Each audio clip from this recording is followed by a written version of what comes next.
Yeah, Ladies and gentlemen, welcome back to another Let's Keep It a Buck podcast live on playback, and you guys are probably watching this on YouTube right now. Welcome back. We got a great show for y'all today. Big three topics for today. Game 2 reactions. The Game 2 of the NBA Finals just happened yesterday. We're going to talk about that and everything about that. Caitlin Clark left off of the Team USA team. That has been the next Caitlin Clark discussion of the week. And Lakers head coach not confirmed. But let's go ahead and get started with just Game 2 reviews. So the game happened last night, Game 2 of the NBA Finals, and the Boston Celtics won. Let me check the score, 105-98. The Celtics are up 2-0 now. Just a couple big box score things to just get the conversation started. Luka Doncic had 32 points, 11 rebounds, and 11 assists. Did have 8 turnovers with that, and he was 4 of 8 from the line, which was a problem for the Dallas Mavericks. But long story short, Luka showed up for the most part. Not even for the most part. Luka showed up. Had a 30-point triple-double. But the story of the night for the Dallas Mavericks was the help. Kyrie Irving. I did not expect 2 bad games off rip. But Kyrie had 16 points, 6 assists, had 4 fouls, 2 turnovers, was 7 of 18 from the field. Has yet to hit a 3 in these finals after 2 games. He's only had 2 free throws. Derrick Jones Jr. was a little bit more effective in this game. PJ Washington was a little bit more effective. Daniel Gafford as well. Derek Lively still hasn't really made an impact for real. Maxi Kleber and Josh Green haven't made an impact as well. A better game from Dallas overall, but still, I think the Celtics were up by 14 at some point in the game, and they still closed it out. How did y'all feel about how Dallas played in this game? They play like shit yet again. I mean, it's very evident. Niggas can't hit a shot. No one's helping Luka. The defense is atrocious. This is crazy. This is not like the team we seen come out the West. It's like they got to Boston and got Monstarred. I pray this doesn't happen in Game 3, because if it does, man, wrap this shit up Boston in fucking 4. Yeah, I'm actually going to not listen at all, and I'm going to start with the Boston Celtics here because I already know how my co-host will think that I'm just acting like the Boston Celtics aren't playing good, great, or amazing. Boston is doing a hell of a job. Boston, not dark magic. They're hitting shots that really, in hindsight, you would expect the Boston Celtics to make. They're literally doing what they're supposed to do. Al Horford, Derek White, Drew Holiday, Jason Tatum, Jaylen Brown, everybody's playing how you would expect them to, except maybe, unironically, Jason Tatum, if you're a person who believes of what he was doing in the regular season or seasons prior.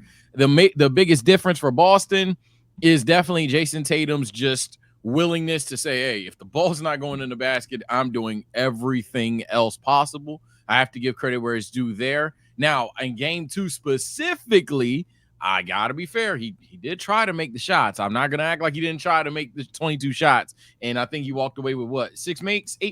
So yeah, I'm not going to... 6 for 22. Yeah, I'm not going to act like he didn't shoot a lot of shots. But ultimately, he still impacted the game in many other ways. So let me be very clear. Credit to Boston. However, I am definitely echoing the sentiment that Damo said, but on 15. Yeah, Dallas is looking pretty fucking bad. I'm not gonna lie. Now, I'm not expecting PJ Washington to drop 37. I'm not expecting Kyrie to drop 42 like he did like 6 years ago. But my God, like, none of you are going to really look solid. Like, PJ wasn't bad. I'm not gonna say PJ was bad, but like, nobody's gonna come out here and hoop for real. If your name's not Luka Doncic, like Daniel Gafford on lobs is all on lobs and pick and rolls is all we got. Like, are we serious, bro? And I literally said that I expect that to somewhat work in this series. It didn't necessarily work in Game 1, but I expected Gafford and or Lively to get theirs via lobs, via being aggressive. I think they need to do more of that. But Luka and Daniel Gafford ain't going just... You feel me? Like it's not going to do that unless Luka just says, fuck it, I'm dropping 50. Now, my glorious king is capable of doing said things.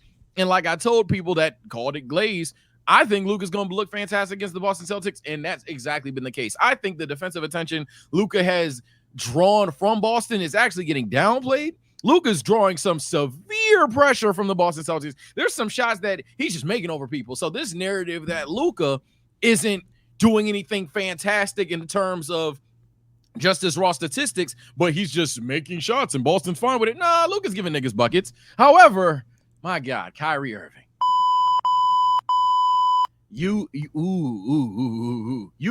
I know LeBron stands acting like SZA talking about they want to kill their ex. I got Laker fans talking about, you know what, don't bring him back anymore. Kyrie, what the hell is going on, dog? I ain't gonna lie. This is hurting me, and I'm a Laker fan. I have nothing to do with this. This is hurting me. Well, tighten up, bro. Maybe they have to do it in Dallas. Maybe it's the sage on the court. I don't know, but yeah, Boston's gonna look like they ain't getting a game over there, except maybe in a hypothetical game 7, because anything can happen in a game 7. Go ahead, BSOLZ. So I guess just a question for you as your, well, obviously your pick was already wrong, respectfully, but has it changed? Oh, has it, yeah, you still got Dallas winning? It was wrong after game 1. I said Luka sweep. So, but for me, I'm dying with the ship, nigga. I'm ignorant. Mavs in 7 because Luka's gonna drop 60, and I don't even think Luka can't do that. But it's unfortunate that that's how I have to view it now, because if I think Kyrie's struggles aren't not only something new, but it's also something that's justified to a degree by what Boston can do. However, even for what we expect back-to-back, let alone just looking like he's lost out there at times, does not look good. And for context, someone may look at the series and look at game 2 and say his efficiency wasn't the worst and we're overpopulating or overrating or overreacting to it. Damn, English is hard. But when BSOLZ, I know you watched the game. Damo, I know you watched the game. Kyrie started off the game hot. those stats were through like 3 straight quarters of mid. Yeah, like, he was 4 of 5 in the first quarter, and then after that 1 of 5 in the second, in the third 0 of 3, and in the fourth quarter he was 2 of 5. Yeah, he was trash after the first. Yeah, it's not good, and the difference is from 2016, because you can even look at 2016 and see mirrored game 1s and 2s. Difference is Kyrie's not the same guy he was, and we thought he was a more methodical player, a more even efficient player in terms of what we expect in the postseason, in the sense of he's just going to pick his spots better. He's not trying to create too much, whoop, whoop, bang, bang. But in this series, he's not even getting those looks. So it's not a good look for Kyrie for the remainder of the series, but you don't start until you win on the road. Classic saying. I'm not going to say hit the button for Dallas, but if they play like this again, ooh. They in trouble. I had Dallas in 6. So statistically, I'm not wrong. In order for them to win in 6, they got to lose 2 games. Now, did I think it'll be the first 2 games? No. That just means they went out, which is still incredible. So I'm still on the train. I'm not abandoning the ship until they lose game 3. They lose game 3. Hey man, I was wrong. Yeah, I'm still sticking with my pick as well of Celtics in 5. I honestly thought, like I said on the pod, the one loss was actually gonna come at home. Everyone's gonna overreact. This is what I told y'all, and then the Celtics was just gonna rat off 3 wins in a row or 4 wins in a row, however it was supposed to work out. But going up 2-0, I am still leaning towards the fact that I think the Dallas Mavericks can pull 1 win at home. But boy, if game 3, if we up 3-0, I am going to change my pick. I ain't going to lie. I'm changing my pick, bro. I'm changing my pick. We look fantastic out there as a team. I think the star of the show has truly been the Celtics defense. Holding the Dallas Mavericks under 100 points both games is crazy. I think their game plan versus the Dallas Mavericks which is what I wanted the game plan to be, of like, again, just let Luka cook. Obviously still apply pressure. Obviously still blitz him at times, throw different coverages. But if we gonna force Luka to score 50 to 60 on us and that's what's gonna take the win, then fuck it. Luka, go ahead, score 50 or 60. But don't get Derrick Jones involved as much as possible. Don't get PJ Washington involved as much as possible. I believe there was still only 1 lob so far in this series, and it was a Derrick Jones Jr. lob. There haven't been really any corner threes. Derek Lively and Daniel Gafford have been neutralized to the point where if you want Daniel Gafford to be effective out there, now you got to run Daniel Gafford, Jason Tatum post-ups. And if that's the game plan to beat the Boston Celtics, is to post up Daniel Gafford, and if we lose that way, I'm going to just chalk it up. Fuck it, bro. We lost to Daniel Gafford post-ups. What the fuck, bro? But, yeah, as far as... Oh, go ahead. No, because this is not the first time I've heard this shit, and you know that because you've seen PC earlier. I hate how everyone is just, how people have that mindset of, I mean, if that's what they got to do, I mean, they got to do something other than Luka.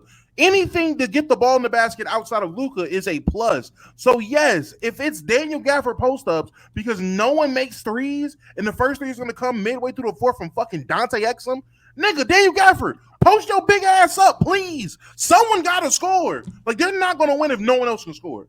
Yeah, I guess I'm saying if that's the adjustment, is to slow the pace of the game down and not get the shooters involved, and we're just if that's the adjustment, I'm fine with that adjustment. If it works, it's fine. But compared to our game plan against them, if we got to live with post ups from a non-elite offensive threat, then I'm cool with that. That's all I'm saying. I've talked enough this segment, so I'll ask the question versus giving a standpoint here. Do you guys think that they need to make a severe adjustment in terms of how they're scoring the ball, or is this a case of the Dallas Mavericks just are missing shots that they typically make? Yes. That's the real answer. Yes. It's a mix. Yes, this is a case of, hey man, they're just not hitting shots. Like, the shots aren't falling. That happens in basketball. But god damn it, if the shots aren't falling, don't keep shooting them. Switch it up. Do something else. Like, there's no reason why you're allowing runs to go down, A, because of bad defense. That's where I think all of this is stemming from. A lot of it stems from terrible defensive rotations and switches, but the fact that they aren't adjusting, they're just living with, all right, bet, we're missing. No, this is the finals. This is a regular game in fucking January. If this was a Tuesday night in fucking March, I get it. Hey, live with it. That's our game plan. It's not happening tonight. We'll get them next time. Nigga, this is the finals. There might not be a next time. It took you, y'all did it twice with Dirk. Y'all went once in 07, 06, 06. It went once in 06. They went to the finals in 06, yeah. Yeah, they went in 06, and then y'all didn't touch that shit again until 2011, and you ain't been back since. This is not a team that is just destined to go on finals run. That is not in y'all books, my nigga. Take advantage of the moment when you get it. But I get where you're coming from, and if desperate times call for desperate measures, and that's what you're saying, I get it. I just think this team is what their offense is built for. This is a heliocentric offense, and these are the cons of a heliocentric offense. You know, you got a bunch of players that only really excel in one or two things. They're either a lob threat, a corner shooter, maybe just a sharpshooter in general. But all of those things are just being neutralized. Like, I think shout out to Low for this, because I was watching this video. Like, PJ Washington and Derrick Jones Jr., they're shooting like 40 to 50% on corner threes, but on above the break threes, they're shooting like 20 to 25%. And essentially, the Celtics have forced the Mavericks to, hey, if you want to shoot threes with PJ and DJJ, it got to be above the break threes. We are not letting that corner open, bro. We would actually rather you take an uncontested two or an isolation bucket from Luka going to the rim than give those above the break threes.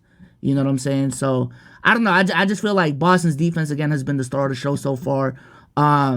Even against Luka. Again, Luka for the most part has been cooking, but I think Al Horford's coverage on him in game one was fantastic. On those 5 switches, he wasn't able to abuse that as much as he wanted to. And in this game, again, he still put up 30, 11, and 11, but forcing him to have 8 turnovers, that was great. That was great from the Celtics. So I am worried about Kristaps Porzingis, though. I don't know if y'all saw how he played, but I'll say that I was at a birthday party telling my cousins, hey, now KP, if there's one thing that the Mavericks can bank on, KP ain't looking like that again. KP was crazy good in game one, and I'm not saying he can't have another crazy good game, but KP was literally like Duke Dennis Green overdose on everybody. It was actually ridiculous. But what I will say with Dallas, I agree with you all that they definitely need to change something schematically. Do I know the solution? No, I'm not an NBA coach. Do your job. But for me personally, Dallas is this isn't shocking. And I know the narrative is going to be spun to, oh, but I thought they were going to make the final. Well, actually, a lot of people had Dallas making the finals. Actually, a lot of people had Minnesota beating the Dallas Mavericks. Actually, a lot of people didn't even think Dallas would make it out of the first round outside of me off of my glorious king, Luka Doncic. And so a lot of what we've questioned about Dallas, and they've been proving wrong, I guess is starting to get a little highlighted or exposed in a team like Boston, who truly can go 11, 12 deep in terms of like who they can put on the court. So I think that's what we're seeing, because you're right about the Derek Jones Jr. point, and I didn't even think of that, but now I think about it, when is the last time he made a wing three? So fair enough. PJ Washington to a similar level. Daniel Gafford and Derek Lively, for some reason, I've never seen both of them have 10 points in a single game this entire playoff run. I don't know if that's factually correct, but it certainly doesn't feel like they've had that performance. Josh Green, if you're high on Josh Green, go for it. You're high on Jaden Harden, go for it. You're high on Tim Hardaway, go for it. But the depth of the Dallas Mavericks is starting to slowly be their downfall, and that's why I'm saying it for you all in a trolley way. For me, I'm dead ass. My glorious king, Luka Doncic, is going to have to like literally drop 40, 50, because he's going to have to be not damn good like how he's been, but unbelievably fuck you good. So where, hey, this is a close game. Anything can happen in the fourth.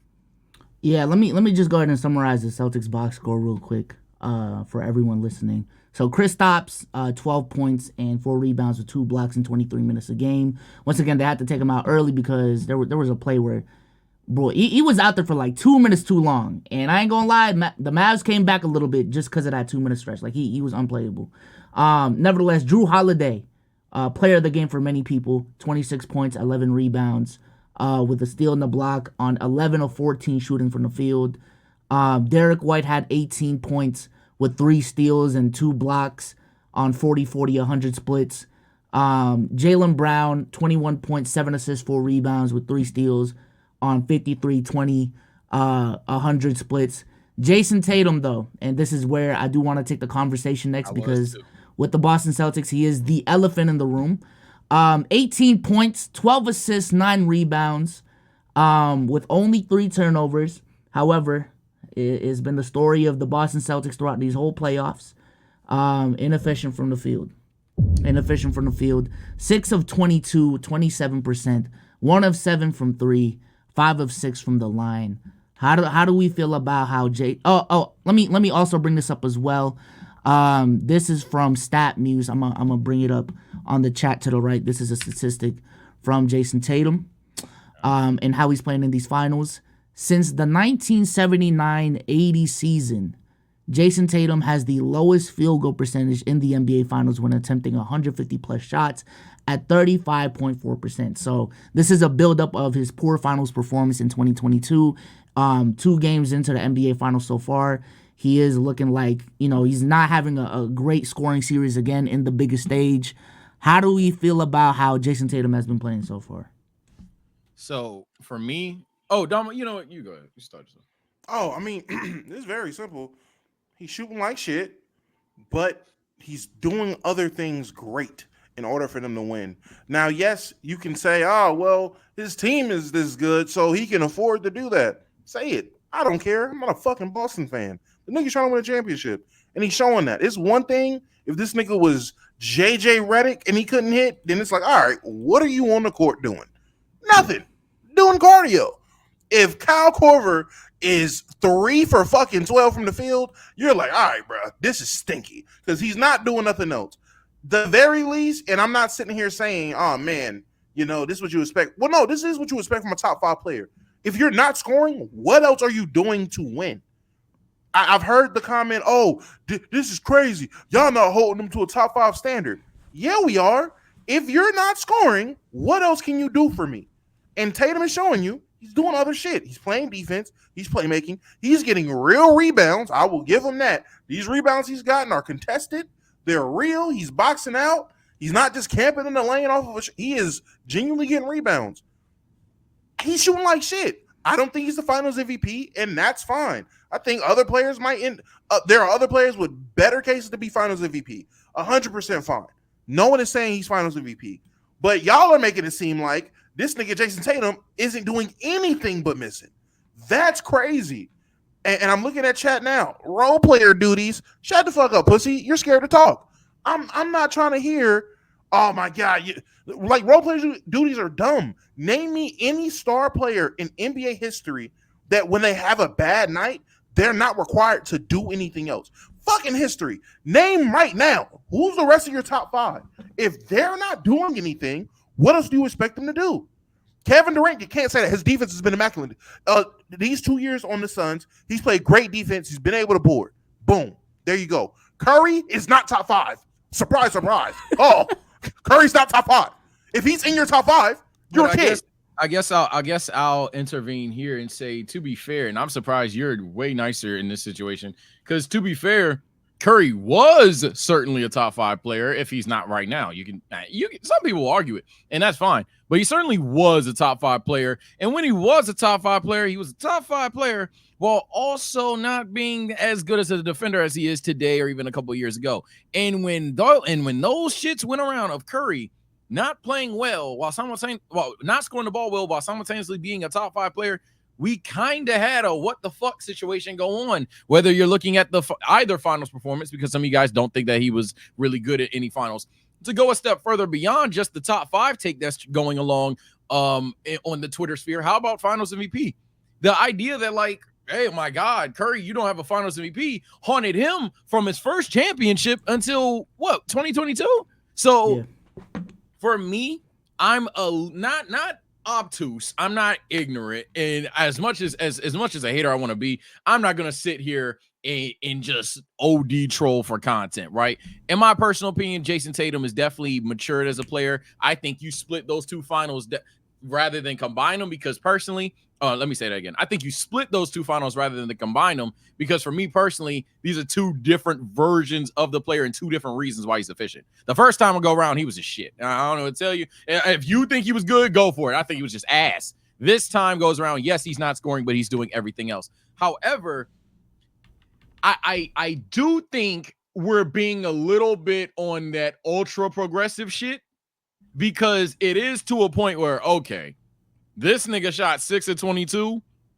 Did he have a bad game overall? I'm mature enough, progressive enough to say no. But am I going to sit here, pretend, or even be gaslit that, yeah, he still has to be a top 5 player? I can see where someone's like, all right, bro, what the fuck? Especially if he's going to end up not winning finals MVP, meaning for majority of the series, he wasn't the best player on his damn team. I can see that being a cause to pause for some people and be like, all right, bro. Especially when you can come up with 5 people that can impact the game all day, every day. And to anybody who has that thought process of, nah, he don't win finals MVP, he's not my top 5.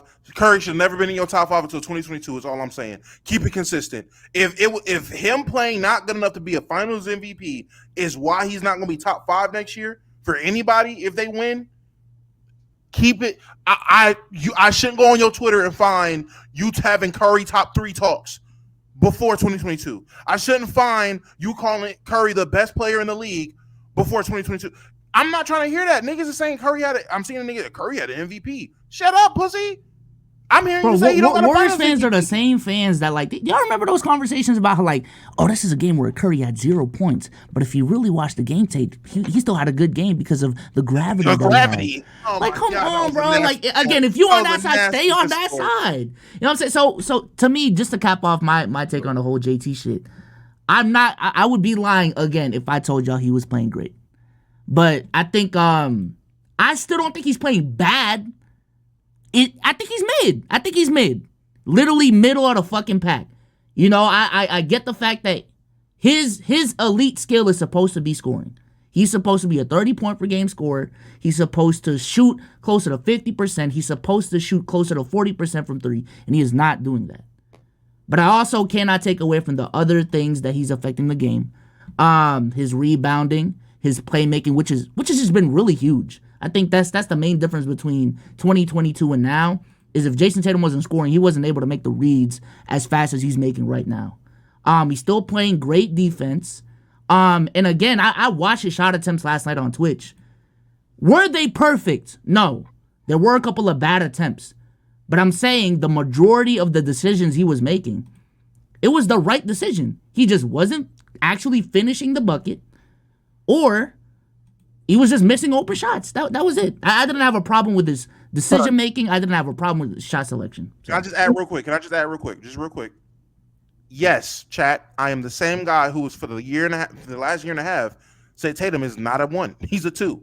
I'm the same guy that doesn't have Tatum in his top 5. So I'm not speaking from my perspective on my expectations of Tatum. I don't have Tatum as top 5, therefore I'm not holding him to the top 5. I also don't. So that's my thing. Nobody cares about that because honestly, it doesn't fucking matter. Oh, fuck me, I guess. All right. No. I guess. All right. Listen. You weren't having a conversation for the past. Whoa, relax. I had a point I wanted to make next. Like I had something. It doesn't matter if he wins the finals MVP. None of that shit really matters. None of that matters. If niggas are lying and saying that it does matter, they've consistently been liars. When Larry Bird lost or won their first title and Cedric Maxwell won it, nobody was questioning his positioning in the NBA hierarchy. Nobody cares about this stuff. Y'all are looking for ways to slander players, and we should be in a new day and age where that does not matter, gang. These are also the same people that complain about the MVP not mattering this whole time. But now apparently media voted awards matter all of a sudden. So now what I'll say, and I think when you guys do the Tatum to Curry comparison, and I know dying with Warriors fans is not the thing to do, but I am a Lakers fan, so trust me, I understand where they come from. They mean no harm. They're just dumb like us. Warriors fans have a little bit of a different viewing of it that they haven't showcased. The difference between the Curry and Tatum inefficiencies in the finals is with Tatum, it's kind of a pattern. I'm not going to hold you. You could just literally go to the playoff tab and see that for 3 seasons, almost 50-ish game, actually, no, 60 games of his last 60 playoff games, you can argue majority of them, yeah, he ain't really putting the ball in the basket. So do I think that makes him auto no top 5 because he can't score? I mean, I don't think it automatically does, because what if he's the greatest passer, greatest rebounder, obviously, right? But I do think it's very fair to say, yeah, y'all got to stop pushing this agenda about Jason Tatum being either A, the face of the NBA, or B, being better than XYZ QRS, when I feel in my heart of hearts, you put X player in Jason Tatum's position, he's doing everything Tatum could do, or he's scoring at a level that's going to achieve the same amount of success. And we don't have to have the argument that, well, at least he's boarding, well, at least he's defending type shit. I don't know if I'm saying that the right way, but I do think there's an element to it that's getting glossed over because a lot of dumb niggas is yelling it. But Sage, when you go back and look at who's saying those things, who are they and do they matter? Oh my God. And I'm not trying to shut down the conversation, but literally, Tatum has been skipped over 9 times for best in the league. That shit doesn't matter. He's been skipped over top 5 20 times. Even in American best in the league, he can't get that nod anymore. He hasn't gotten it since. He's never really gotten it since. He's never really gotten it. Yeah, that's what I'm saying. None of this really even matters. I know this season we want to make all this fake outrage for Jason Tatum, but to be honest with you, it's never really been there. That cloud has never really been there. For real. Like, there was rumblings when they were young, but that dissipated after they lost to LeBron in like the Eastern Conference Finals the first time or whatever the case may be. His rookie season? I think the second time. But it dissipated so fast that it really didn't even matter. Like, they were just always supposed to be a good team. It never really mattered. I'll say this, though, and we haven't said it. I think the fakest thing about this conversation, and not even what you said, I think the fakest thing about this conversation is that, and maybe this is kind of what you said, but let me just stop interrupting myself. I think the fakest thing about this conversation is certainly most of the people saying this never thought he was top 5. And they're responding to an audience that they believe do think he's top 5. AKA, I think this is just people dunking on Boston fans and like, your glorious king isn't even top 5. And half of the Boston fans were like, I mean, I never said it was. So like, I think that's what this really is. Kind of like with the Anthony Edwards, Michael Jordan thing to a degree, where like half of these niggas are like, bruh, it was a joke, gang. But here we are, alas, making the content, having the debate. But to me, yeah, in hindsight, as long as we're not stupid enough to have these claims that either he is top 5 or he can't be top 5 because of strictly PPG and field goal percentage, I think we're in a good spot. Jason Tatum haters hold him to a higher regard, hold him to a higher standard than his actual fans are. Like, I was even talking about it yesterday. Like, someone said in my chat, like, I just want Jason Tatum, like, when he goes to the rim, like, to drive like LeBron. You know what I'm saying? Like, just finish at the rim like LeBron. I'm like, He's not LeBron. LeBron? Why are you comparing Jason Tatum's finishing and driving ability to LeBron and Giannis? You know what I'm saying? Like, I don't know, bro. It just doesn't make sense. But let me say this, and then if you want, I got one small question. I'll just finish this segment off, and you can. Oh, it's kind of similar. Oh, go ahead. Well, I'll say this. Let me say this. Right. The idea. Damn, I forgot where I was going with it. I ain't gonna lie to you. I lost it. I'll pick up and you think. I'll pick up you think because I do have one question that's worth the clip. Spitfire around, pause if needed. Do you guys think that Jaylen Brown is just a better player than him? No, that's what we've been seeing all over Twitter, all in the chats, on playback for free. Everybody is jumping the gun and saying, yeah, Jaylen Brown's actually just better than Jason Tatum with that nice step-through move that he got, slashing ability. His left hand actually doesn't look like a meme. Do you guys think that it's actually low-key Jaylen Brown is the best player on the team? I don't think that matters. I don't think. I mean, yeah, I'm with Omar. I don't think it matters. I do have the take of this probably is Jaylen Brown's team because, in my opinion, I mean, not even opinion, factually, Jaylen Brown's been there longer. He was drafted first, and in terms of their development as basketball players, Jaylen Brown has developed more than Jason Tatum. So it's not a stretch to say 1A, 1B, he's 1A. It's not a stretch to say they're both on the same tier. It's not a stretch to say maybe they're both top 10. Like, I don't who's to say, but I don't know to say, oh yeah, JB is just definitively better than Jason Tatum or some shit like that. I think there is some respect that should be had on Jaylen Brown's name, especially after the year he had last year and the summer he had with all the this nigga has one hand conversations. Yeah, he's definitely improved that left hand. Icing the game with a left hand drive on a lefty scoop play. Ooh, that was nice. That was nice. I just think that ultimately this is the problem with dominance, and problem being a loose word for me to say, just a filler word. It's the problem with dominance. People are trying to find ways to nitpick what the hell is going on, trying to give it discredit at any toss and turn. It was easy. The path was riddled with injuries. Who's the best player on the team?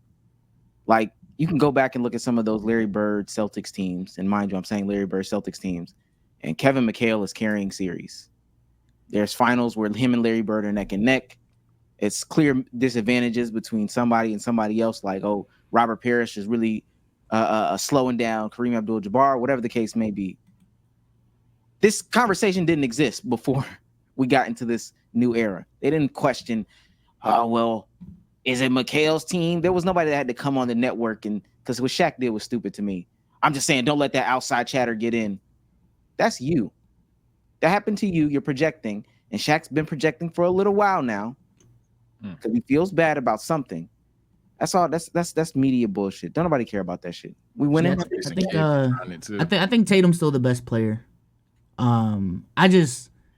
He's being guarded by a one so consistently. I can't lie. Like, the coverage is meant to stop and slow down Jason Tatum. The same way when you look at the Mavs, it is meant to stop and slow down Luka, and then ideally Kyrie would benefit off of it. Like, I don't know. It's just that's how it's been to me. And I think for the playoffs so far, again, Jaylen Brown has been phenomenal, but for the playoffs as a whole, it's not like Jason Tatum has been stinking it up the whole fucking time. He still had some really good games as well in this run. So it probably is Jason Tatum still to me. But the next question I do want to ask y'all is 2 games in. Well, let me tell y'all the NBA.com Finals MVP ladder. If y'all can bring it up on the right side. The Finals MVP ladder right now is number 1, Drew Holiday. Number 2, Luka.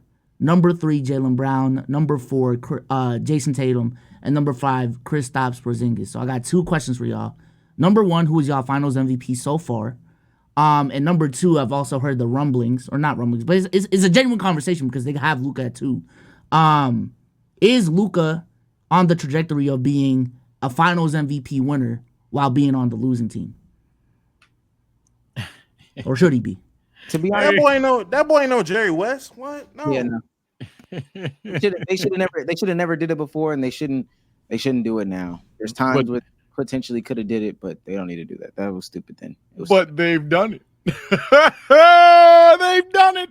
They've already broke the seal, and my glorious king is gonna fit the agenda. I think it's so beautiful that Boston's such a deep 12-man rotation that, you know, some games Drew Holiday gonna walk out there with like 8 points, and JT might have 30, and then the next game Derek White gonna have 30, and Jaylen Brown might have 6 points. And if all of that happens, if those dominoes fall and Boston sweeps, there is one consolation prize that I will be insufferable about, and that is my glorious king averaging about 30, 10, and 10, still walking out with that Finals MVP despite taking the L. But I don't think he's losing. Mavs in 7. But hey, I'm just saying, all bits aside, he technically is on trajectory on a no troll serious note.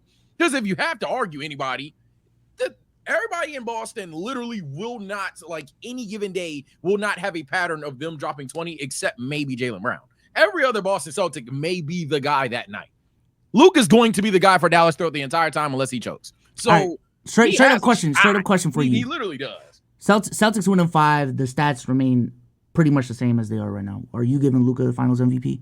Unbiased. I gotta look Hell at the numbers. no. I gotta look at the numbers, but probably no, because somebody is going to look like they've been averaging 20, 26 per game or whatever. But what I'm saying is, if we have a situation where Drew drops 26, then has 3 games of like 10 and under points, then has another 20-point game, when you average that shit out, yeah, it's gonna be easy to say Luka over that him. Same thing with Tatum, same thing with JB, same thing with Porzingis. That's what I'm saying. I think the Boston Celtics are designed for this to potentially happen.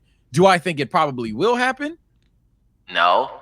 But it could. But it could, because why the Celtics are going to like pull from their own individual stats, if that makes sense. The team is going to do fine, but the individual numbers aren't going to really like help each other. BSOLZ, Luka can drop 60 the next 3 games and they lose in 5, and I'm be looking like, all right, who you got? A Drew? You giving it to Jaylen Brown?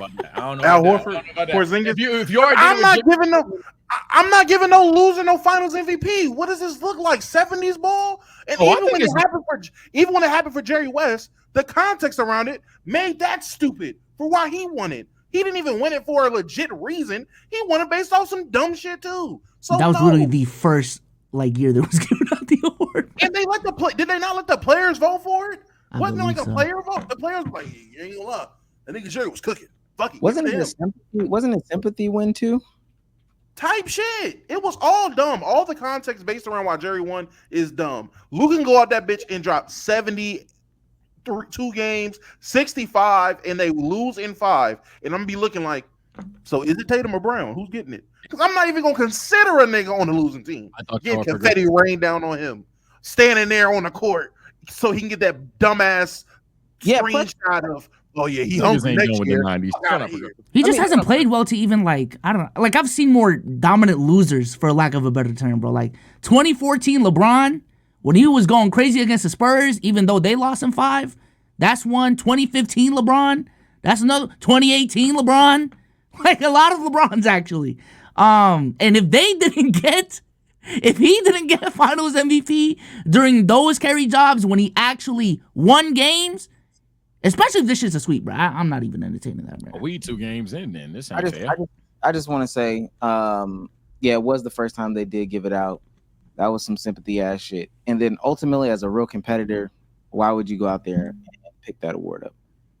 Honestly, it doesn't even matter. Just win, lose, keep it pushing, make a decision. It don't matter at the end of the day. I know I sound very melodramatic. That shit just don't matter. That shit do not matter. I'm being serious. If they try to give it to somebody and start dividing, that doesn't matter. Now, what does matter? So I can give Damo this little trap card. Yeah, I came here to get my my lick back. This statistic. Did y'all pull up the statistic on the stat on the views? Oh no, we haven't gotten that. Oh my god, this is gonna be just quick. Game 1 of the Celtics Mavericks NBA Finals averaged 10.99 million viewers on ABC. It's the least watched opening game of the NBA Finals outside of the COVID seasons since 2007. Damo, they don't want this bullshit. What's going on here? What? They It was don't an want early blowout. Everybody what watching on I'm- playback. That's what it is. We all on playback watching the games. Niggas watching it on Beam East. Niggas is out here watching on the meth streams. I mean, I don't know what to tell you. It's illegal streaming, man. We just can't. There's no way every game of the playoffs we done hopped on playback. We got 500-600. Low got 1,000. All these copious people's got 600 and they shit watching the game. We're just like, man, these other streaming sites are killing views, man. They just don't like the product. Fuck out of here. Niggas like the product. Niggas are just watching it somewhere else. Niggas are not watching TV like that. They just aren't. Wasn't Game 2 like the most streamed finals in the last 5 years? I don't have the games. Was it? Do you got the statistics I seen for that. that? I seen that. I would only be able. He said it would help the stroke. I would only be able to believe some of this stuff if there weren't record-breaking games like this year and throughout the season and shit like that. What you mean for the Regular season for the playoff? NBA? Yeah, NBA, WNBA. Like people aren't watching TV. Records are getting broken every single day. WNBA is kind of disingenuous to me. Niggas don't even know that there is a WNBA app. Like niggas didn't even know that's the thing. So it's still on the streaming services though, and it's on playback. Shout out to playback. I mean, it just got on playback. So even the times you're talking about the record-breaking viewers, they weren't on playback. Now now let's see the next time we see some record-breaking viewers from WNBA. Now, cue to when it happens, like in 2 days. It's about to happen because I just said that. But if it don't happen, they on playback now. I wonder why. Crazy. I don't know. This is getting crazy. Let me get over, man. Can I get in there real quick? Can I get my tip wet just a little bit? What? Go ahead. Please don't ask me. Never ask me again. Can you get your tip wet? Yeah, First of all, Lost the jam. Go ahead, man. let me say this, It's A-list man. now. We hate the police. They hold you up for no reason. Let's get on to some women.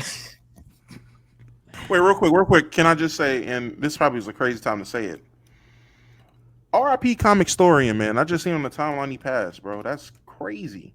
Who? Because I felt like I was gonna forget. I felt like I was gonna forget. Who was that? That was one of the niggas responsible for me, like, really getting into comics again, like, as an adult. It's just a dude that legit reviews comic series. He's pretty big. But, yeah, man, so my comic historian? Yeah, Comic Storian, yeah. Okay. Rest in peace, gang. Nigga is the king of comic books on YouTube, boy. That nigga is responsible for a lot of niggas that are in the comics that do it the audio way. He's responsible for a lot of that. How niggas done got through some of these series. I'm gonna say rest. I don't know him. I know that might sound crazy, but I don't. I might as well just not say nothing. Nothing was better. Nothing was better than rest. Rest, bro. That's crazy. This is the random shout out moment. I do want to shout out Jazier Jackson. Shout out to Big Ja. I don't know if y'all know who that is. Bronny's old teammate. OTE alumni. Do y'all know who that is? No. Yeah, that was that big ass kid that was on like Bronny's AAU teams and shit like that. Oh, him? OTE. Yeah, that nigga is a left tackle. He turned his life over, not to Christ, but to football. 6'11", 323, and now he is this is Florida State University. Damn. Oh yeah, he's third string, all right. Nah, that ain't look good. We're gonna get there. This is his first day out here. I'm not gonna lie. Big, nimble, tackle. Should have been out there. Hey, that's his first day? I thought he's been like this is something he's been doing. No, that's his first day out. Oh, he just woke up and said, you know what? Fuck basketball. Where Florida at? I mean, he's 20, so he can't. I mean, it's done. That basketball shit is done, gang. OTE is over with. It's like the Creator League or the NFL now. So I'm about to say, could have pulled that camera out, man. Got the busting ass on YouTube. All right, we got to take it to the women real quick. Please, let's get BSOLZ off this shit. Too. okay. So the women's basketball Olympic team has been announced, and it has come with some just issues, complications, all these different things. But what has been surprising that's had a lot of people, not be upset with this or maybe be rightfully okay with this is the fact that there's one young white girl that is not on this team. Do y'all know who that young white girl is? Kate Martin? Is it Cameron Brink? Is it what's her name? Margot Robbie? Yeah, stop. Yo, you're sick, bro. It is America's sweetheart, Caitlin Clark. Ephesia Collier, Kalia Cooper, I'm sorry, Chelsea Gray, who is hurt, Brittany Griner, Sabrina Ionescu, Jewel Lloyd, Kelsey Plum, Brianna Stewart, Diana Taurasi, Alyssa Thomas, Asia Wilson, and Jackie Young all made it. There's also a 3v3 team. Haley Van Lith made it. Cameron Brink made it. So they did. Oh, get that's the team that they made. Okay. Yeah. There's some white representation, but people are upset that Caitlin Clark is not on the team. Specifically, Stephen A. Because he always has something to say. This is hot take or hot ass. We got a woman's man for real. He's the rep. Oh, brother, it's for the people. Liar. He's always been a liar. All right, here we go. This is Stephen A. Smith. This is about what I personally label the idiocy of Team USA women's basketball. How dare you make this decision? It's stupid. And I'm going to tell you why it's stupid. I want all the ladies on this squad to know every single one of y'all are deserving of it. Caitlin Clark does not deserve a spot ahead of any of the players on this roster. Okay? If we're talking just basketball, we're not. We're not.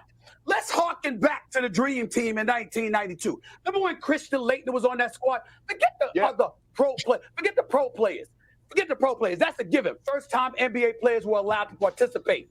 Don't put that damn screen up when I'm talking right now. I want to see Shanae. Okay? Damn. Yes. Those rosters, right? Those players were on there. Do you know that Christian Laettner also was chosen ahead of Shaquille O'Neal and Alonzo Mourning? You know why? He was a two-time national champion. He was a Wooden Award winner. And he was white. And he had his own cachet. He brought it to the table. He was a big-time collegiate player. He was him. Who was white and busting people's you-know-what. They couldn't miss.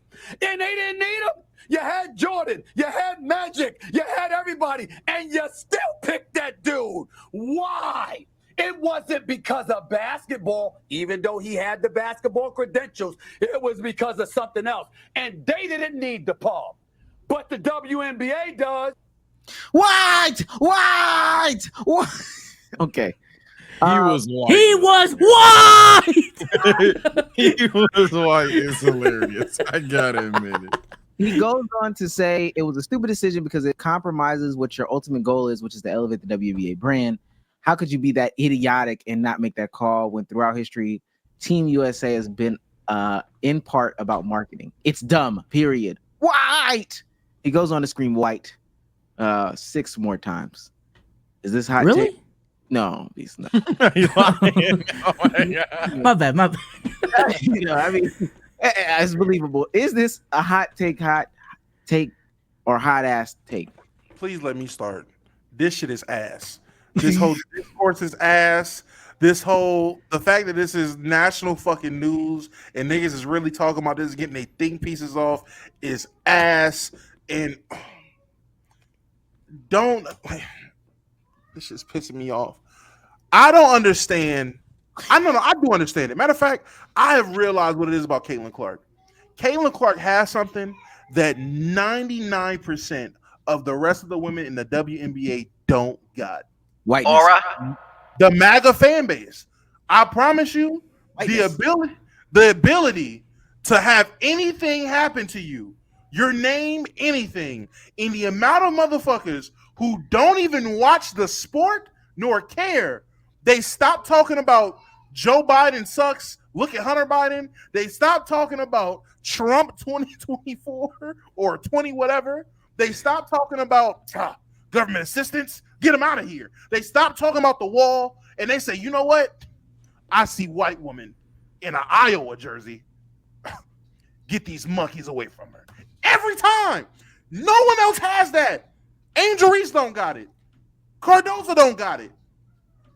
Asia Wilson don't got it. No one else has that power. That shit is incredible. And the fact that this nigga, Stephen A. Smith, gets on TV and gets the My God. tap dancing in front of America over some dumbass shit like Caitlin Clark not being on the Olympic roster is what's wrong with the modern media today. You niggas suck at your job. Y'all, it needs to be a media reform. Niggas need to strike and go boycott and go on strike. This shit is done. The next time I see this nigga Stephen A get up there in his monkey suit or his Givenchy fucking V-neck open sweater and What you wearing today? Because it wasn't a suit. It was a it was like I don't want to say a flannel. It was like a loose shirt. Yeah, like a Hawaii motherfucker. Like A very chill shirt. it's a different And You type was got in the- Boston, bro. The weather out here is Still got not the tap dancing. Hawaii shirt weather, bro. I'm sorry. It's It's been raining. Like, fuck you wearing a Hawaii shirt in Boston for? What the fuck? Next to Faneuil Hall. What? So let me ask this to like Sage or BSOLZ. Is this a dumb play for them to keep Caitlin Clark off the roster? Because I do have people rewriting history on the timeline, and I'll talk about that in a second. But do y'all think that they needed this sort of publicity on an international scale for Caitlin Clark to be playing? So for me, I'm gonna be blunt. I knew this was going to be on the pod. And they didn't even like have to check, didn't have to ask. I knew this was gonna be on the pod. And for a while, I was ready to turn heel and say that this actually is hot take. But the more I thought on it, nah, it's objectively hot ass. And to answer your question directly, sure, but not this way. And the reason what I mean by not this way is I'm tired of two things going on with WNBA Discord. Three things. One, we're never talking about the sport. Two, we're not listening to the women in the sport that have been there. But three, most importantly, this card that we understand it's wrong, but you need to do it for clout. That's what I'm starting to see a pattern with these Caitlin Clark conversations. That hey, we know it's wrong to just let somebody score, but do it because it's Caitlin Clark. Hey, we know it's wrong if she was on the team, but do it because it's Caitlin Clark. I gotta concede, and maybe even in past arguments, if you got a gotcha for me, I don't give a fuck. It's today. And today I'm telling you, dog, I'm starting to see a pattern that I'm not fucking with when it comes to this public discourse around Caitlin Clark. I can even understand from pure business, clicks, thumbnails, titles, that's the industry we know, let alone just marketing. Sure, it is easier to draw more eyes to the all Team USA team or whatever for the WNBA. I butchered the shit out of that. If you put Caitlin Clark on the team. However, I think that is just like dishonest. Like, you know that she's not worthy of it. Hell, you open your segment saying that she doesn't deserve to be on the roster, bro. We don't need to do this Superman shit just to force Caitlin Clark down everybody's fucking brain, bro. Let the product play out. Caitlin Clark's drawing eyes to that, and that's fine. But y'all don't have to keep acting as if everybody needs to treat her like the golden girl, man. Come on, bro. I do want to pose this for BSOLZ. And let me say this. I do agree with Sage because at some point I'm off the bandwagon. Nah, it's not gonna sound crazy. Supporting the women who are complicit with going on these platforms. The Lexi Browns of the world, who every time she's not on the show, Gil and them be like, all right, good. This bitch is gone. Let's disrespect the WNBA. Well, even when she's on, I ain't gonna lie. I feel like that's what they be saying. And then Stephen A. Smith be disrespecting them. Yo, start a YouTube channel, gang. Please, for the love of God. It'll fare so much better. But BSOLZ commented on this tweet right here that I wanted to bring up and, just hear some of the statements and sentiments of him, because he tweeted about it and I wanted to elaborate. Team USA veterans were concerned about how Clark's millions of fans will react to her likely limited playing time on a stacked Olympic roster. Quote, two other sources, both longtime U.S. basketball veterans with decades of experience, is Diana Taurasi, in the women's game, told USA Today Sports Friday that concern over how Clark's millions of fans would react to what would likely be limited playing time on a stacked roster was a factor in the decision-making. If true, that would be an extraordinary admission of tension that the multi-million-dollar sensation who signs autographs for dozens of children before and after every game has caused for the old guard of women's basketball. The two people spoke on condition of anonymity because of the sensitivity of the matter. Wish they should. My fault. Go ahead, SOLZ. My bad. So I was just about to say, I think this whole situation is another example of just why people are frustrated when it comes to the Caitlin Clark discourse. Honestly, it has nothing to do with her directly. I've seen people make the case. It's more so like the fans and the entitlement to certain shit and cutting the line.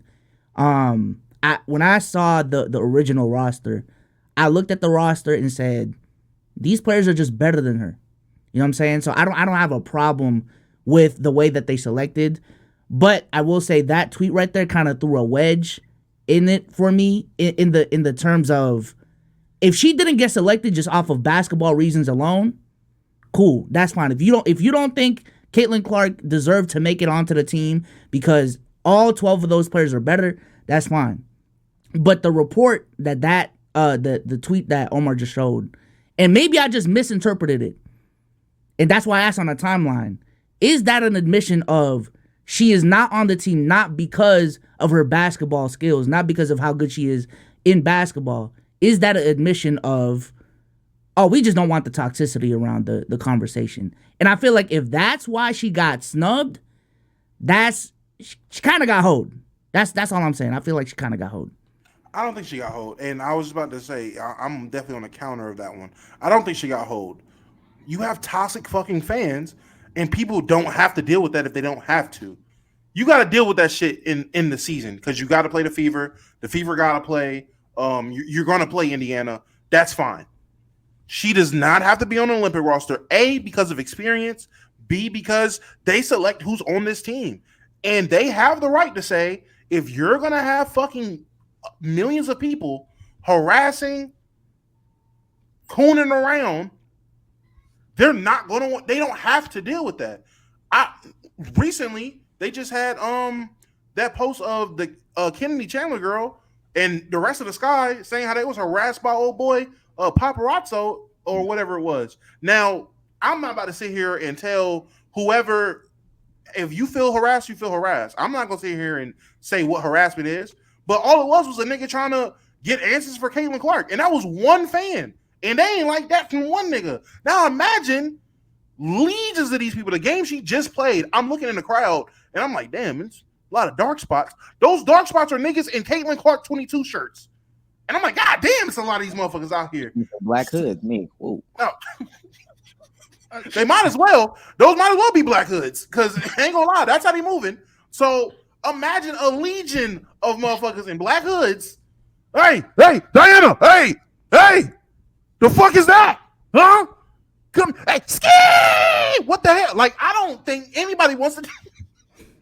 This nigga bored. Nah, he bored for that. But I don't think anybody wants to deal with that shit. I really don't. And I think that's fair. Yeah, I'll also add that we don't even have to use the direct clip for Stephen A specifically that you just used. Stephen A, a couple of pods ago when we discussed when he had his like crash out moment on TV with Miss Monica, I ain't gonna cap.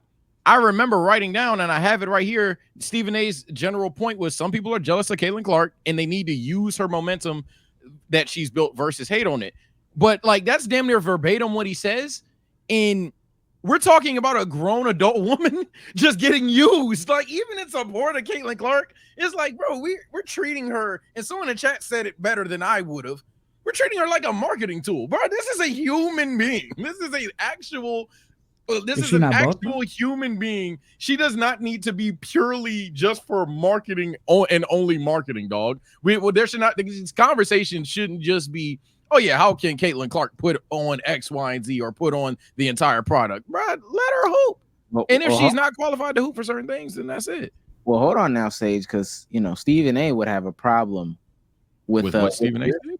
No, what you just said, because he came on and so I'm sorry, somebody tried to give him that same kind of mentality or conversation, but he crashed out again just a little bit, not as big. Andrea, I strongly say you rethink such positions, especially when it comes to you, because marketing matters. It's how you get paid. If you don't know that, you better hear me and hear me good. I am telling you right now, you are going to be underpaid for the rest of what I believe will be an illustrious career, unless you get your mind right about that marketing. It matters. It matters. Janae, you know I'm right. I hear you. You know I'm right. I hear you, Stephen A., but I will not sacrifice my basketball knowledge and my integrity in terms of the game for marketing. My marketing is doing just fine. And if it has to Team grow USA a little bit has. slower to hold on, Team USA has. That's We've had but ample the evidence basketball where they've done it in the past. Yeah. Excuse me. I just and maybe they're not trying to do it this. They got to get them in the studio. I'm sorry. Yeah, for the sorry. love of God, fix that Yeah, that's delay, crazy. bro. Like, Well, just because it's so heated and passionate, they need to. yeah, you can't have passionate debates with a fucking delay. But yeah, I mean, again, and someone in chat was talking about she is a marketing tool, hence the contract. Nobody's saying it's irrelevant. Like, there's obviously a middle ground in terms of being a marketable player. However, when we're getting to lines of literal integrity or damn near a simple base code of ethics, that's where I think everyone is missing the mark, whether you're all the way pro Caitlyn or all the way anti Caitlyn. Dog, just let her hoop and she will get what she deserves. If her hoops does not warrant what is this, Team USA team, then it did not warrant a Team USA team. And let's leave it at that. We don't have to do this using of Caitlin Clark, this roll out the red carpet of Caitlin Clark. Dog, let Caitlin Clark be Caitlin Clark. Is anyone talking about that? What has Caitlin said about this? Like, goddamn, bro. I just find it super. Let out a beast. Go ahead. I just find it super nasty about Stephen A. to act like the only way they can get marketed is if Caitlin Clark is on the team. Like, he doesn't have the power to talk about them and broadcast them on their journey throughout these Olympic Games. That's super nasty to sit there and I'm losing respect for Stephen A. more and more each time I see a clip, which is crazy. To have respect for Stephen A. 2024. I'm losing it. Can I show you another clip? Because damn. Another clip. So this is him being called out about coverage on women's sports as a whole. And again, Stephen A. Right, man. No. If you're thinking about that marathon, then don't be holding people accountable for not promoting the sport more. Oh, no, don't do that. Can't have it both ways. If you're thinking about the marathon, we got to slow walk it, right? We got to slow walk. We got to crawl before we walk, right? We got incremental steps and improvement, right? You can't sit up. Let's be careful now. Because He's saying if we got to slow walk this, if it's a marathon as opposed to a sprint, then don't try to hold nobody accountable for covering the sport of basketball, specifically speaking to him. Stephen A., what'd you just say last week when we were on the show together? What'd you just say about A'ja Wilson? What were your words about A'ja Wilson? That she was the most marketable player in the sport. You said that. I think she's the gold standard. You said that. So when this Olympics comes up, we should have first take segments. We should have first take segments on what A'ja Wilson does in the Olympics, and then people will watch because you say it. Because you already said that about A'ja. So we're already going to talk about the Olympics. No. That's how TV works. Hold on. Commercial break. We can come to That's it not how after the TV break. works. Oh, now we need a commercial break, huh, Molly? Guys, let me just go to commercial break. Man, they got to get them in the studio. Yeah, Damo. I mean, that's what you asked for, right? That was a fantastic point from that woman. I'm gonna just throw that out there. That was a fantastic point. I will not let that get swept under the rug. And you see how they start throwing bail? And you see how they start throwing bail immediately? Put it this way, guys. Yeah, put it this way, guys. Jokic, perfect analogy. Nikola Jokic, best player in the world for some people in 2021, 2022. Now imagine if these niggas said, "Yo, but we can't talk about him. He's not Luka. He's just not Curry, huh? What do you mean? Like, let's talk about the Nuggets. Let's talk about the series. Let's do it." So, that's beautiful point. Beautiful point. Well, let me ask y'all this though. Do y'all think any publicity is good publicity? Do y'all fall under that? No, I don't. No. I never did, and I think you of all people would know I'm never a fan of that. Nah. Well, let me before you. I know you already answered it, but before you really get into the answer, this is from Joe, a friend of the show, Joe. WNBA has released a report saying attendance is up 156% from last year, and more than half of all WNBA games this year have been sellouts. About 400,000 fans have watched or have attended WNBA games this season, filling WNBA arenas to 94% capacity. This year's televised games averaging 1.32 million viewers, nearly tripling last season's average of 462,000. WNBA Countdown is averaging 741,000 viewers, a 211% increase. The WNBA's online merchandise store has already set a single season sales record with 4 months left in the season, and sales are up 756%.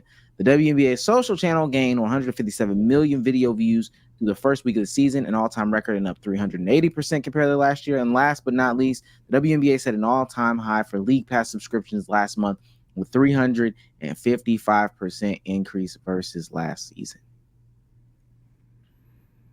I just fall under the belief that a majority of publicity is still good publicity. I can't lie. So, I don't know. If it was just me, I'd still put her on the team. That's just me. Because it's not going to change the outcome of the Olympics anyway. It's just 12 man type shit. Put her in there for 3 minutes. You're not putting her on the team for basketball reasons, and that's fucking whack. To be so honest, that's fucking whack to say, oh, I'm gonna just put her on there because motherfuckers want to talk about it. We're playing basketball here. Fuck the bullshit. This is basketball. And if they already know she's not going to play much and they don't want to deal with toxic fans, fuck that. Oh, I mean, just put her on there, man. That's weak. Because where does it end? And I'll play Caitlin's respond. The only thing that I would have to add to Damo's point is, where does it end? She gets on the team. She doesn't play. They blow out teams. You know, she's not a part of the bench unit. Then she has to be forced up the bench to play. The disparity is even crazier. Then she has to be forced into the starting lineup. She's not taking enough shots. With that being said, now she's forced to take more shots. Like, where do we stop? Oh yeah, no, I completely agree with that point, because I said it as well. Like, if the original list came out and she was on the team and she wasn't getting PT, and we aren't having discussions of if she deserves to be on the roster or not, the next complaint would have been, oh my God, this is Caitlin Clark. She should be getting more PT. She should be getting more tick and shit like that. So I agree with that point. But the only thing that I would have to say to follow this up, again, she has her statements, and we're going to play those. I just think that people are doing a bad job of protecting her from all this stuff. So when asked about, the list or whatever the case may be. Caitlin, what was your reaction when you saw the USA team yesterday, the roster come out? Yeah, I think I'm excited for the girls that are on the team. I know it's the most competitive team in the world, and I know it could have gone either way of me being on the team, me not being on the team. So, I'm excited for them. I'm going to be rooting them on to win gold. I was a kid that grew up watching the Olympics. So, take a Claritin. Yeah, it'll be fun to watch them. What was your level of disappointment not kind of hearing your name on the roster? Honestly, no disappointment. Like, I think it just gives you something to work for. That's a dream. Hopefully one day I can be there, and I think it's just a little more motivation. You remember that, and hopefully in 4 years, when 4 years comes back around, I can be there. Did you? Pretty decent answer. Motivation is not crazy. It's not like that was a good answer. Would y'all say, Damo, you think it's a good answer? Yes or no? Decent answer. Yes. I think it's a good answer. Sage, yes, no, good answer. Yeah, I ain't got a problem for it. Yeah, good. BSOLZ, good answer, yes, no. Good. It shouldn't invoke anything. Why I say people are doing a terrible job protecting her is because they have the coach come and ask the same questions, and she gives this response. The elephant in the room is the Team USA roster. Caitlin's not on it. What was your reaction when you saw that list come out yesterday? Yeah, a little disappointed, of course. She's my player. That's the hardest team in the world to make, right? Like, that is a tough team. She's young. She's going to have so many opportunities in the future. How did you coach her up through that, or did you talk to her at all through that to make it more of a motivating factor than anything? Yeah, we talked actually on the bus. She got the call on the bus, and she texted me to let me know. And I just tried to keep her spirits. I mean, the thing she said was, "Hey, coach, they woke a monster," which I thought was awesome. She fell for the bait, Drew Holiday style. Damn. That is we good in the West. That is That's not what a coach should say. That's the story for the 20th anniversary doc, right? That's not for the story when you have to play the best team in the league the next day, and they're getting their asses kicked right now. That's just the way that I feel. I don't know. Maybe I need to re-listen to it. I didn't think what the coach said was the worst thing, but I see where y'all are coming from.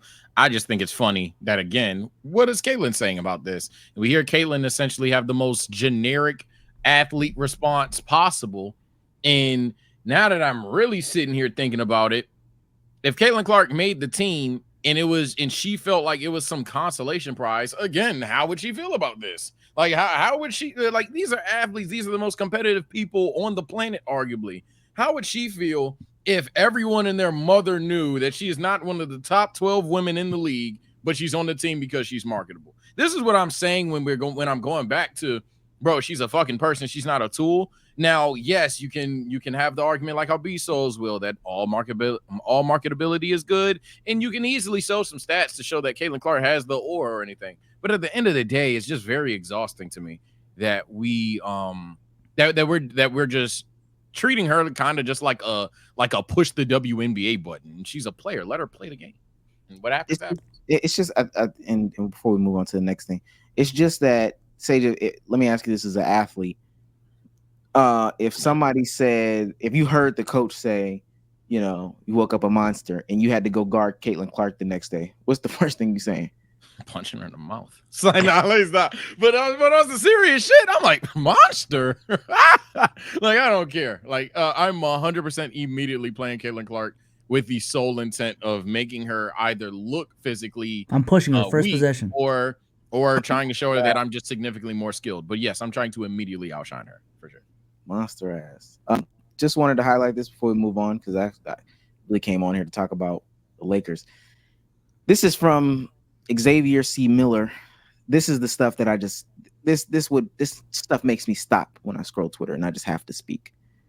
In 2003, 2004, LeBron was the new star in the NBA. They put him on the Olympic team his rookie year because they wanted the world to see their next star and continue to boost the sport globally. He sat on the bench. It's wild to see the WNBA not understand that basic business concept. In here, it's 20. That's just not true. No one wanted to fucking play. Oh, no, 4? Who doesn't know that? But that's my thing. Like, did you go down this nigga actually talk basketball? Does he? No, he's a finance dude. He's exactly my point. That's my. These motherfuckers don't watch the sport at all, but will run to the defense of Caitlin. I pray Angel Reese got the side of Twitter that be on all day talking about some. If that man ain't paying all my bills, I wish he would ask me to be his girl. I wish those women would defend Angel Reese anytime her name came up. They don't. No one gets this shit. Like, I can tell this nigga don't watch it because they just sit there and lie. No one wanted to play. Nobody wanted to go on there. There was not just LeBron. Wasn't Melo on the team? D Wade was on the team. There was multiple rookies. Yeah, there was multiple rookies on the team because no one wanted to play. It was led by what? Richard Jefferson and AI? Is that Tim Duncan? Relax. I'm sorry. Tim Duncan. Vince Carter. Stephen Marbury being the third name is crazy. Vince Carter wasn't there. Nah, T-Mac didn't want to go. They claimed, or they cited terrorism and civil unrest over there. Athens security was very lax. Kobe was dealing with Colorado. Shaq was injured. And then he goes on, because that's brought up in the tweet. He goes on to say, oh, well, you know, there were plenty of stars better, or plenty of players better, even if you eliminate the names that we eliminated. I'm not going to lie, gang. I mean, because he was pretty good like that. After you eliminate damn near half of the league, LeBron is probably right there, right? Like LeBron, Melo, Wade. Once you literally get there, unless we're talking about sending like Michael Finley over, like once you knock out the top 15, the top 20 players, yeah, of course, throw the rookies out there, I guess. Throw the rookies. Like, come on now, we'd probably send Scoot if half of the league didn't play, you know? Yeah, Caitlin Clark is just a new political jumping board for people to talk about. Same thing with Little Mermaid. I remember that, man. Little Mermaid conversations when Halle Bailey was casted as Little Mermaid. It's just, and she's just gonna be consistently on your timeline. That's really the only difference. Little Mermaid was one drop. We're gonna talk about it for that week. We're gonna talk about it once it drops, and then boom. But Caitlin Clark is gonna be here for a long ass time, and people have found their wave. You know, people are actually using her as a marketing tool, to get their shit off. So it is what it is. One question. I'm obviously not a strong WNBA mind yet. Is Caitlin Clark having an historic rookie season? Because I'll even fall for the bait and do this. Is Caitlin Clark like having one of like the one WNBA rookie seasons of all time? Like she's having a good rookie year, but I wouldn't say super historic. I mean, she's doing stuff, but it's not like it's not worthy of MAGA Twitter being behind her. Okay, because what I'm getting at, and you guys know where I'm going with this, LeBron James, someone commented that she averages 17 points. Where I'm not going to play stupid with you. LeBron James had literally one of the greatest rookie seasons of all time. Like, this is even by those standards, and yes, we know people still don't like going to Team USA, but even by those standards, you have a stronger argument for LeBron in the NBA than Caitlin Clark in the WNBA. It's just so dumb. But, yeah, right. Everybody's also healthy, so I mean, that's the other argument. If people were injured, we could have this conversation, but everybody's healthy. Like, it's just nothing to rage about. Like that's my if you disagree and if you still want Caitlin Clark on a team, like I honestly still get your point. But in terms of like yelling at other women on national TV type of mad, he's lost. He's lost. Nah, that's where you're wilding out, bro. Like again, if we can have a respectful conversation as to if you think the draw that Caitlin Clark would bring towards Team USA, similar to what we just had, I'm cool with that. But all the yelling and shit, bro, like nah, that's not. BSOLZ, some would say that nigga's out there bojangling. Stop, bro. Stop. Not doing this. I'll say this to Stephen A, and we're gonna move on for because this is really what I came on the pod for. He and Shaq to me have been projecting lately. You're gonna miss out on a lot of money if you don't market yourself. Why? Because you've been slaving at ESPN for the past 30 years, doing shows from sun up to sundown, and now you're just making a portion of what Shannon Sharp makes on his YouTube channel. Like, niggas have come in and eclipsed you already. And I know he feels some sort of way about that. I know he does, because he's also been talking about the whole, my contract is up. It's up and it's stuck. I'm not gonna lie. When your contract is up, nobody gives a fuck. No, but I promise you they don't. They'd rather see Pat McAfee get signed for more, Shannon Sharp get signed for more, Gilbert Arenas get signed for more. They'd rather see those guys. I'm sorry, Stephen A. It's done. You've lived long enough to where you became the villain. We had pity for you when you were with Skip Bayless, and now you've lived long enough to become the villain. It's plain as day. But they're gonna say I'm hating because they love to say I hate Stephen A. Somebody that I don't hate though. Black women are beautiful. Side note, continue. My purple and gold, baby. We got to talk about this failing ass franchise. So breaking news, and I knew y'all was gonna get emotional. Especially Damo. Connecticut's Dan Hurley. New England's finest. Is it up there? New England up this week, man. Yes, sir. It's up and it's stuck up there. A little bit. Hey, I heard they're gonna bring Chris Herron in the building next time. BSOLZ for real. Hey, and Pritchard disciple. Y'all looked up to AI. He looked up to Chris Herron. Fall River. Go over the bridge. They have About the Goddard Yard type shit. Yeah. They have Bean up there, man. It's Coiler right next up, man. It's going crazy in Beantown. I'm up next.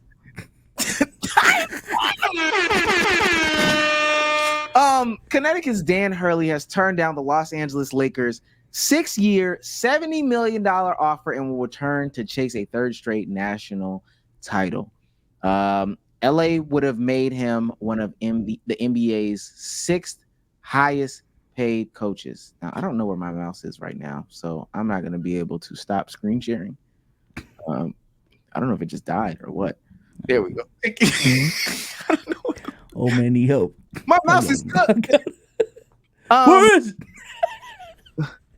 it? Is you don't even gotta hear mousy. What are our thoughts? What are our opinions on them blowing this? Because he was a last minute entry anyway, right? He slid in. But this is kind of crazy how the Lakers fumbled again. I thought Woj said he wasn't a last minute. Woj just reported him last minute, but he was like the target all along, allegedly. Oh, okay. I'd say the same thing. And what my Lakers guys? I'm about to say, did you want? That's absolutely fine. I ain't with the nigga anyway. So good riddance. Go back to Connecticut. Oh, brother. Yeah, man, it is what it is. I want JJ Redick anyway. It's fine. I want JJ, Jared Dudley on the bench. Scott Brooks is supposed to be one of the assistants. I like that lineup. Rondo's supposed to be on the bench as well. Darvin Ham is an assistant? Yeah, in fucking Milwaukee. Rondo's over there on the bench. We had DeMar Carroll. You can't get worse than DeMar Carroll trying to give advice. The fuck cares about DeMar Carroll? So yeah, I am totally fine with our original plan. I ain't want that nigga anyway. Did you see his face? Pull that shit back up. Does that really look like the coach of the Lakers? Come on. It looks like back-to-back national championships, looking for a three-peat, something y'all ain't had in so goddamn long. It's ridiculous. Please, from your point of view, don't talk about some shit niggas ain't had in so long. Hawks and Celtics fans, unite. Come on. And when we talk about the Hawks, come on, man, shut up. Hey man, it's only been 4 years since our last one. Man. Don't do it. Don't do all that, man. Ladies and gentlemen, have the Lakers been disappointing for sure? I think any Laker fan that said that we're not disappointing with our runs lately is a liar. But a lot of y'all talking. Shut that down. Niggas ain't one since Bob Pettit. Let's shut that down real quick. And then with Dan, hey, I didn't see the man coach. Now I'll be 1-to-1 going from arguably the most qualified coaching candidate to arguably the least qualified coaching candidate, just from a pure logical standpoint, is tough. I concede that. It is no really way to argue that outside of just liking what JJ Redick says. That is very tough. But I still don't think JJ Redick's an idiot, and I still don't think that it 100% is JJ Redick. I forgot that other James guy that we're apparently looking at, but I don't know too much about him either. Yeah, I don't know too much about him either. Hornets coach. Now they better not. Him. That nigga better not get the job. Now I know one thing for sure. That nigga better not get the job, or you're gonna get a reaction out of me. Cause hell no. I'll take JJ or JB for 500. Y'all should have fired Darvin Ham last season, bro. I can't lie. There's a lot of really good head coaches, specifically because of the coaching market at that time, bro. Nigga, Nick the coaching market looking real thin right now. I said it. I fired this nigga. I wasn't like, oh yeah, go Hammy, go. Fuck no, nigga. You was I on said Russell Westbrook is annoying. No. You said you said 1 year is crazy. I said a year. I just tell me on Cole Swider. I'm not gonna forget you, nigga. That's different. That's different. Jay line. That's different. Cole Swider different. Wasn't that bad? You told me that. I've been saying it. Fire this nigga. Fire him. Don't let them break you up, man. Fuck the title. What he's talking about didn't even happen on camera. Niggas tried to tell me Torian Prince was cool. Niggas tried to say, hey, man, Gabe Vincent, why not? Niggas tried to tell me everything. Niggas tried to tell me everything was, hey, man, we just got to see. I ain't got to see shit. I was right about Rui. I said he will bucket. Now I wanna hop in because Rui clears. Lo is trying to give a different perspective on the coat. NBA Twitter is so fucking hilarious. The whole Dan Hurley situation was so obviously a negotiation play, but people were so blinded by their delusion and bias that they ran with shams, had a bad source, and now believe that Hurley should get paid the same as Spoelstra. Ha ha ha. It was never coming. It was a leverage play. And then Mrs. of Winning says, Dan Hurley accepted $50 million over 6 years from UConn, but I got people saying that he needed the extra $30 million guaranteed to become the Lakers head coach. He accepted less money. I need y'all to think sometimes. Well, Raquel, I've got news for you. You triggered my trap card. It's over with for y'all, gang. I've never thought I would be on Bill Simmons' side. Not necessarily just because. Oh, we really up. Damn. Yeah, it's up and it's stuck. I've been off the Bill Simmons train, but look, this is a tweet. The Lakers had Ty Lue signed, sealed, delivered, but lowballed him because they saw him as bronze guy, even though he was part of the last Lakers dynasty. This is becoming a pattern. And when you really sit down and you look at what's going on in front of you, I need Jeannie Buss to come to the front. You can't fool a real nigga. Ma'am. Them. You can fool the people that are not paying attention. I need Rob Pelinka to come to the front. You can't fool a real nigga. Rob Lowe. Fool them. You can fool the people that are not paying attention. Teams are getting smarter about how they build their franchise, how they build their organization, and I'm not gonna lie, you can't sell the pipe dream about Hollywood because that doesn't matter to these kids anymore. Their GOAT is Paul George, and when they get off, they want to be like Kai Cenat. So Rob Pelinka going to these people talking about it's this, that, and the third, but couldn't even get some of the hometown guys like Paul George, like Kawhi Leonard to sign to the team. DeMar DeRozan? Problem. DeMar DeRozan, we've got a bigger problem. And he's got a weird case. Why is he around? That fuck him up. We've got to get him out of the front office. It's not working. I like that one. That was. I'm so sick of. I don't know who the fuck we are. I need y'all to understand. Before y'all give him his kudos, this is the nigga watching that walks by Ivan Drago statues for his team. I'm not taking all that yelling. I'm not taking too much into that. I've been. I ain't gonna hold you. I feel you. I agree. Pelinka is a problem. I've been saying Rob Pelinka was a problem. Been saying it. Been saying Jeannie Buss was a problem. Been saying it. So I agree. I just don't like the tone, especially where it's coming from. So I'm gonna just be honest. I don't like the tone. I don't like where it's coming from, and that is that. Low Raquel, listen. I thought I coped hard by saying, "Hey, I ain't want the nigga." Y'all just out here just playing games like y'all was on the timeline saying, "Hey guys, calm the brakes, relax." Find the tweets. I need to find the tweets because if they tweeted out, "Hey man, let's not feed into this. It's not really. It's just smoke and mirrors." If they had those tweets, I'm with y'all.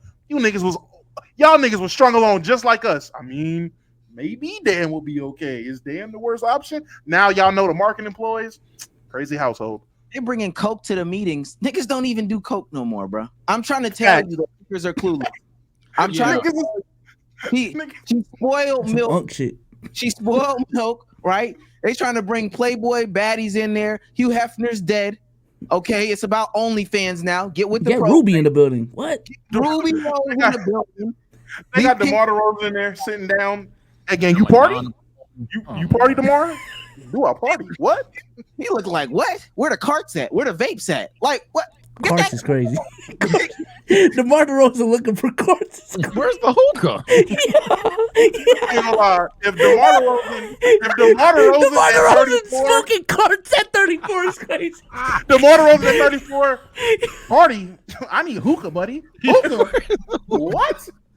Come on, man. I need that shit Luka was smoking on. Y'all was gonna be honest. And I know y'all didn't think this, and I know you're gonna say you didn't want him. Where my jewel at? Y'all thought y'all was gonna get Trae Young with some Playboy bunny cat. Come on, gang. He is in BBL Atlanta now. That skinny white pussy ain't getting it for him. Y'all got magic with that. It's not working over here. Okay. Y'all got Kobe with the Latinas. Y'all got Shaq. It's not working no more. It's the new era. They just traded for Kobe. What they get LeBron with? Yeah, Miss Be Nasty in the building. LeBron is 40. You can't fool a real LeBron's nigga. what? You can fool them. You can fool the people that are not paying 40. attention. LeBron is He was still He was still skinny with LeBron. They got 40-year-old LeBron, Damo. Now they do. I'm saying when they got him, what did they? I'm just asking. I'm He saying was what, 35? That shit works on a 35-year-old. Yeah. It was still skinny bitches in there. I'm gonna be honest. You pitched to Wemby. You saying, yeah, man, you could be in the greats with Wilt Chamberlain and Kareem. That nigga's gonna say, and I'm trying to be like Curry. Fuck out of here. That fuck him up. They don't give a fuck about none of that. How did they get AD to resign? That nigga's clueless too. If you think that he looked around and said, damn, I really don't got a home. Because if I go somewhere else, they really gonna expect me to play for real. I can be here and the expectations are so low because they're so delusional here. Where could AD have gone for real? Be honest. Now, again, you gotta Low expectations. Low expectations coming from you was crazy. I just look. Low expectations. If he went somewhere else, they would have been asking, yo, why can't you be a number one? He said, you know what? I can skate behind Bron for a couple more years, and then they gonna bring somebody else in here. Asking him to be the 1B on the championship team is low expectations coming from. You know what? You got it. I'm gonna let you have the segment. I'm gonna let you have it. I'm saying, I just don't like what's going on right now. I don't like this. I don't like this. I hate this. Actually, this is disgusting. Hey man, Y'all got 2 number 2s too. Boredom. All right. Well, all right. Now, he be wanting niggas to dunk on Tatum in the Celtics. I swear. You be wanting it. I ain't gonna lie. Y'all got Center Tatum, bro. Keep it specifically. BSOLZ wants you guys to play to the Celtics, bro. My lord. What I say is for the Lakers, Omar just stole my hot take. I think the Lakers, I've always talked about they live off the brand. I'm amending that take. The Lakers been living off of history, and I know that's kind of a one-to-one, but they just doing this the same song, different dances with similar players. It's like bro, change it the fuck up. Stop this third star bullshit. Stop bringing in players with the moxie of, hey man, I don't think you understand. It's really warm over here. Like, you're like, change it up, bro. I ain't gonna lie. Do you have anything different? You bring up a great point when you talk about being with the greats. Nigga, they done with the 90s. They're literally done with the 90s, bro. They do not care about James Worthy, bro. They do not care about Kareem. If you could get them great with Shaq, maybe, but he be hating. So he don't even help. Maybe get him great with no Chill Gill. That's who these niggas want to fuck with. Like, get him great with Kyrie Irving, bro. Like, oh my God, they don't care. I'm just done with the Lakers in a sense of thinking that we have a good front office.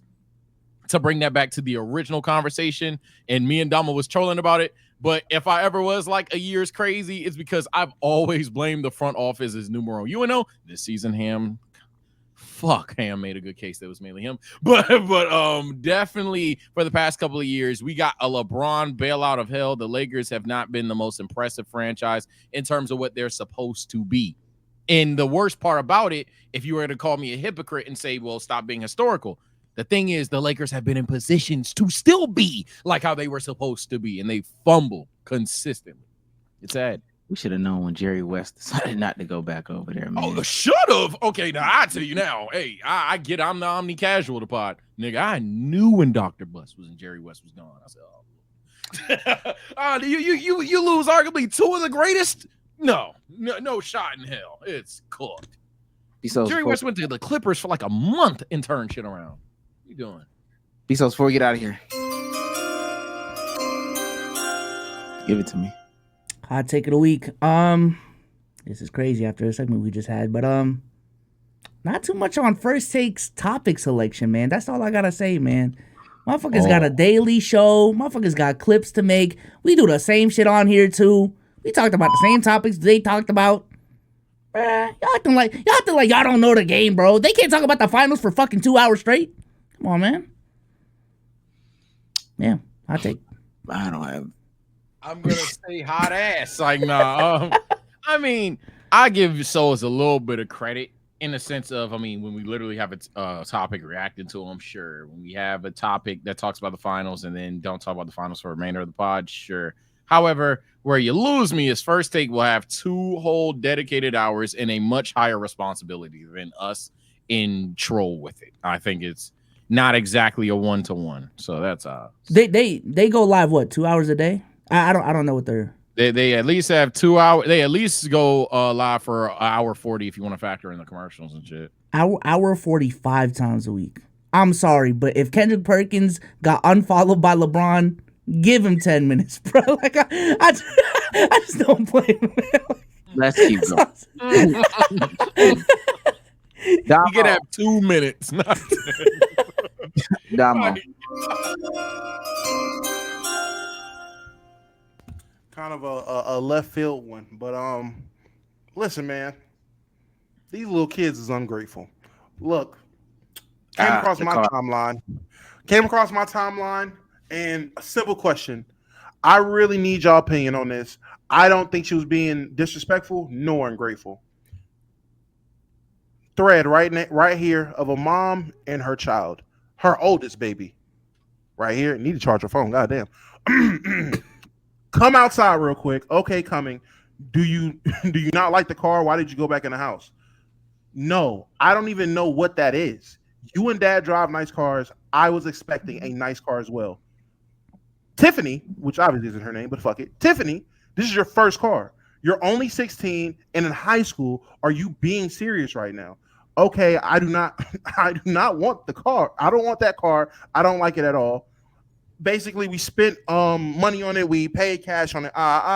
Mama, if I don't like the car, I'm entitled to feel that way. I'm entitled to feel that way. I want to feel.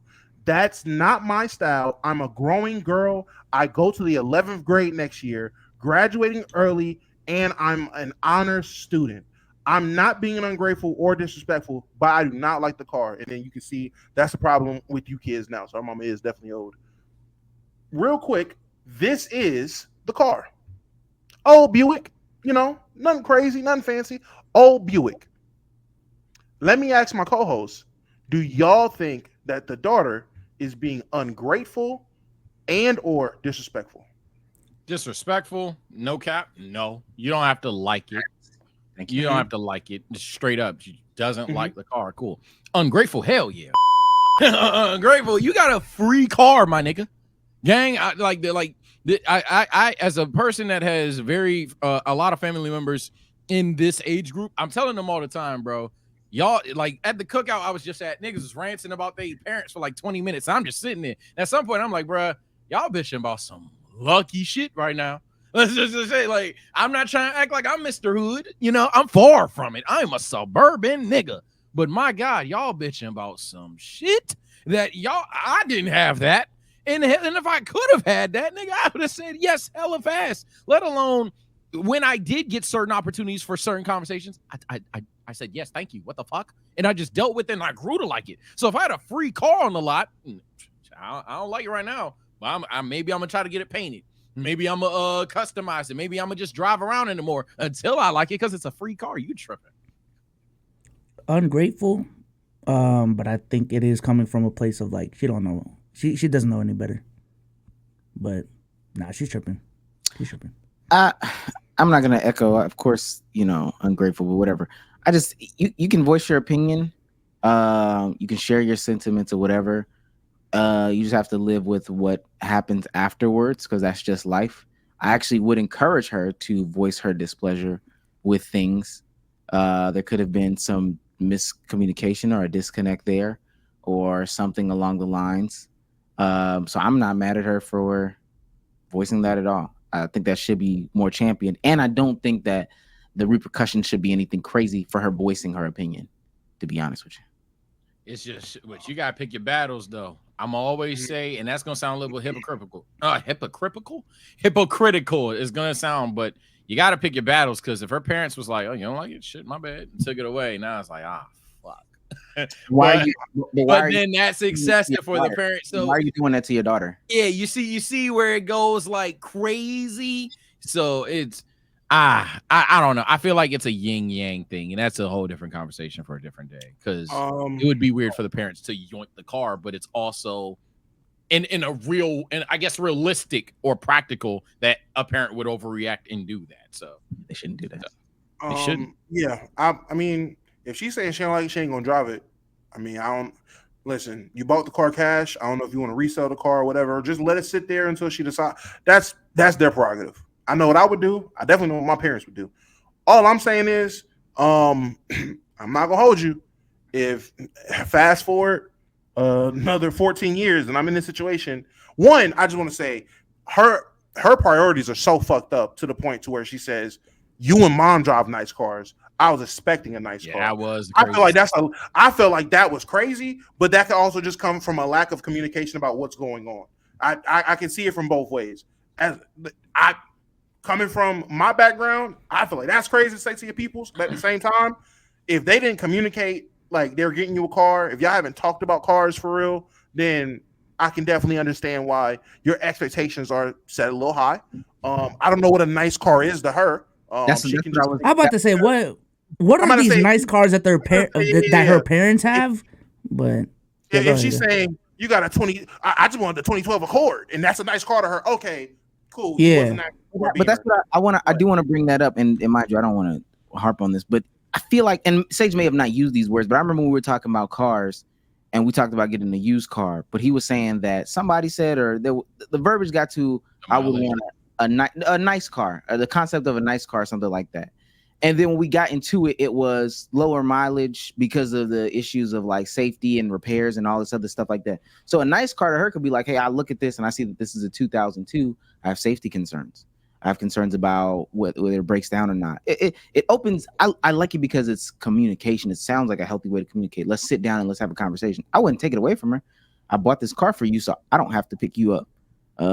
I know you don't like it. I still implore you to use it. Now, I will say this. We can have that conversation, and I hope they do have that conversation with her. But I will say the ungratefulness, and maybe this is just me being an impatient or a bad parent, the ungratefulness would have told me, hey, yo, for the next week, you find your own way to school. You got me fucked up. I paid cash for a car to get you to get to point A, point B, and you're telling me, nah, fuck that. I want something better. Bet, work for it. All right, bet, get you a job. You can go ahead and put money towards whatever car you want. I'll make sure they don't jip you with the car. That's fine. You finding your ass a way to school for a good little bit. I'm not taking you. You gotta do that. What is that? Oh, even if you're not taking them, this could be to the friend's house. This could be to the job. She could have a job, and I'm just taking you to the job. So you're gonna say, well, I'm not taking you to the job no more, even though we got a car. Yes, we got you a car to take your ass to the job, and now you don't want the car. Cool. You don't want to wait to the job. You don't want that way to the job. So take the bus. Hey, if she gets fired, she can't take the bus. I mean, if she can't take the bus, she can't get an Uber. Hey, that's tough. But the ungratefulness, yeah, there's a consequence to that ungratefulness. I don't do ungratefulness. I can't. I was too grateful to my parents. I seen what they put in to get me whatever they got me. I don't do ungrateful. Now, people saying it's disrespectful, that is definitely on you, how you was raised, how your parent dynamic is. But ungrateful, I can't do that. And that's just me. I don't tolerate ungratefulness. That's crazy. Sage. So I've thought about this Lakers coaching thing. This is my backup hot take in case the conversation did get too GME. I thought about this Lakers coaching situation, and I decided to at least do micro Googles. I ain't gonna lie, I stopped at some point to do my micro Googles and bring up names that I actually would like to be hired. Because, you know, I feel like we lost a lot of the names. Obviously, BSOLZ had a brilliant point of last season. I didn't even think of that. Shout out to BSOLZ there. I think we fumbled with Coach Bud and Ty Lue. Ty Lue was a lemons make lemonade thing, and we didn't do it. But honorable mention, Becky Hammond. I think it'd be fucking funny. And let alone if she actually somewhat qualified. But I think it'd be funny if the Lakers tried to go that ooh-ah thing of the first women's head coach in the sense of like official, not just, you know, interim. For me, homeboy off the Nuggets, off rip. Hey, look, man, we got to work with the ops. we got to work with the ops, gang. It was Edelman, whatever. Yeah, come on down, gang. I ain't gonna lie. We need some of that offense over there. Hey, Boston, we working with the ops too. Mr. Lee, come on down, man. Come on down, Mr. Lee. We could use Charles Lee. We could use one of those two. If we need a popular-ish name, y'all know I got JB. JB's in mind. I see some people go Terry Stotts. I'm not a fan of Terry Stotts. I'm not a fan of Kenny Atkinson either, unless we're trying to develop the young players, which you can convince me, but I'm not a fan of those two either. And the last and certainly not least, man, if we need culture, the Heat got a lot of it. I don't know who over there, but let's get one that of them. Looks like a yeah. David Fizdale? Oh, go ahead. Haslam. Fuck it. I don't know. Yeah, Haslam on there, man. Okay. Well, let me get mine off quick. I said mine already. I can no longer have any sympathy for the women that go on First Take, Gil's Arena, or any of these other platforms that are going to have these conversations in a way that's not productive, yell, scream, shout, undermine, and not come to a better resolution or whatever the case may be. It's for clicks and views, but especially if y'all are coming on the internet citing it as disrespect, stop going to places where you get disrespected. Start a YouTube channel. I know it's easier said than done. I will lend my services, literally. I know that it's not a real cry for application or whatever, but y'all got to stop going on there. Bet on yourself. Build a YouTube channel, and then just keep it pushing. Charles Lee got hired? What the f? Yeah. Oh, man. He's Oh, the head coach of the Hornets, I believe. Oh, well, he's ruined. With that being said, that's the wrong thing. God damn it. This has been another episode of the Let's Keep It a Buck podcast. I'm gonna have my guys say goodbye quick, fast. We don't hit this 2-hour mark. Damo, say goodbye to the people. All right, Chaz, being my favorite midnight snack, and we will be back Thursday. Thank y'all for coming out. Thank y'all everybody that watched and was currently watching the WWE stream. Which, hey man, shout out Playback for updating these streams, my guys. For free. Oh wait, it didn't work. My bad. Yeah, that's it, man. Y'all have a good night. Sorry. That being said, bye guys. Peace. Oh, I paused it. Oh, Oh, they got baseball.